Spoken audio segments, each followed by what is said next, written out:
Welcome to the lesson number 10, how to build links and promote content via Blogger Outreach.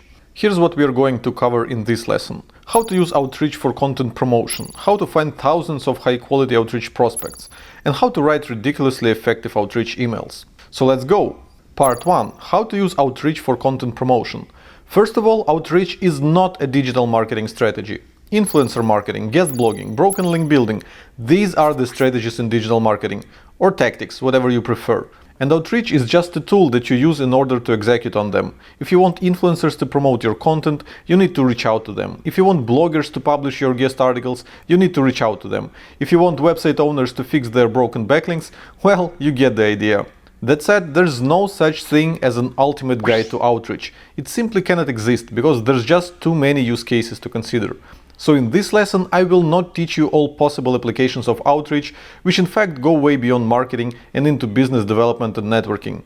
We're only going to focus on using outreach for spreading the word about your content and landing some high-quality backlinks along the way. And before I tackle the two common outreach issues, where to find outreach prospects and what to say in your outreach emails, I want to address three things that people often get wrong when promoting their content via outreach.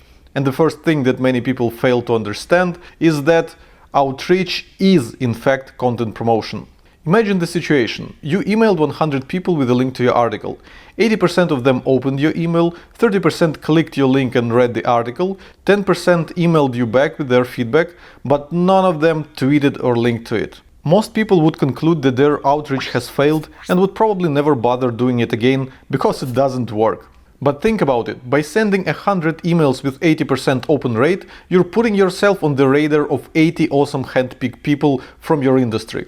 30% click-through rate means that 30 of these awesome people have actually visited your blog and read your content.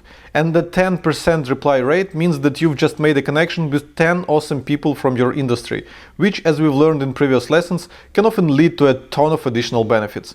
Yes, you didn't get any tweets or backlinks, but it would be wrong to say that your outreach has failed as long as your emails get opened, your links get clicked, and people reply to you.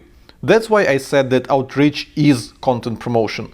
Obviously, 30 people visiting your blog is far from a life-changing amount of traffic. But you've only sent 100 emails. What if you sent 1,000 or even 10,000 emails? That will translate into 300 or even 3,000 people visiting your blog. And I have no doubts that many of these visits will eventually result in tweets, backlinks, and all sorts of other side benefits. Tim, but isn't sending 10,000 emails called spam?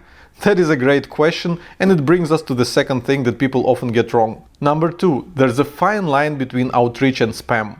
Yes, if you send 10,000 emails in a week or even in 1 month, that is spam. There is no way to properly research this many people and send each one a personalized email in such a short time frame. So when I talk about reaching out to 10,000 people, I actually refer to a long-term strategy that would be executed in the course of a year or maybe 2, which gives you enough time to do it right and not be a spammer. Think of outreach and spam as two ends of one spectrum. This spectrum represents the amount of effort that you put into each individual email that you send. This includes finding the person you want to get in touch with, researching them to make sure they're a good fit, and obviously writing a personalized outreach email to them. On one end of the spectrum, we have an auto-generated list of people which you never bother to manually review, plus a generic outreach template which you copied from some popular guide to outreach and barely even customized. This approach is pretty much the definition of the word spam. And on the other end of the spectrum, we have a small list of people who you took time to thoroughly research, which gives you the opportunity to write a unique and very personal outreach email to each of them. That is how outreach should be done in the ideal world. But in all honesty, both ends of the spectrum are nothing but extremes that you should stay away from. You don't want to send 10,000 nearly random people a generic email template, especially if you care about your reputation in that industry. That would be an equivalent of shooting yourself in the foot. But at the same time, you don't want to spend weeks researching a handful of people and crafting the most perfect outreach emails possible, just to realize they're too busy right now for whatever you're sending them. The right approach is somewhere in the middle, albeit leaning more towards the ideal outreach end of the spectrum. Each industry is very different, and I recommend that you experiment with the amount of effort that you put into each outreach email before deciding where on the spectrum is right for you to settle. And just in case you're reluctant to give up on the quality of your outreach, I have one last piece of advice for you. Number 3. Perfect outreach doesn't guarantee any results. I just mentioned the situation where you spend weeks thoroughly researching a handful of people and sending them the best outreach emails they have ever received. And then it turns out they're too busy to reply. In all honesty, this is quite a common scenario. If you tried outreach before, I'm sure you will agree with me on that. And the reason why it happens is painfully obvious. Life gets in the way. Your perfect outreach email may flop due to 100 different reasons that you're not even in control of. What time of the day the person will see your email? Will they open it on their mobile phone or desktop computer?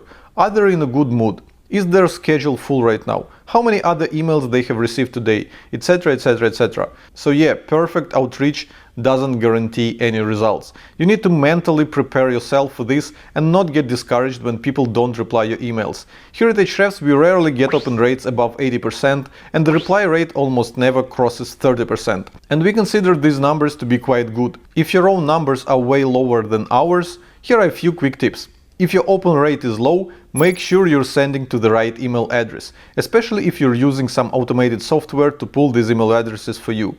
We have a great post at Ahrefs blog that should help you with that. 9 actionable ways to find anyone's email address. Also, experiment with your email subject. If you're using a generic email subject, like something you might like, don't expect people to open it. You should create subject lines that would somehow reflect your outreach excuse. More about this later. Now, if your clicks rate is low, invest more time into vetting your outreach prospects. It can be that you're simply reaching out to the wrong people or they are no longer interested in that topic. Or make sure to clearly specify what's so unique and awesome about your article that would make them want to click the link and check it out. And finally, if your reply rate is low, make sure you ask for their feedback. A simple request like "let me know your thoughts" actually works quite well in terms of getting replies. Also, make sure you're not asking for a favor. Most people prefer to not reply emails because they don't want to say no. As you can tell, these tips are mostly based on common sense and might even seem obvious. But I get so many awful outreach emails that I felt I had to include this advice in my lesson. And we're done with the basics. Now let me show you how to find thousands of high-quality outreach prospects.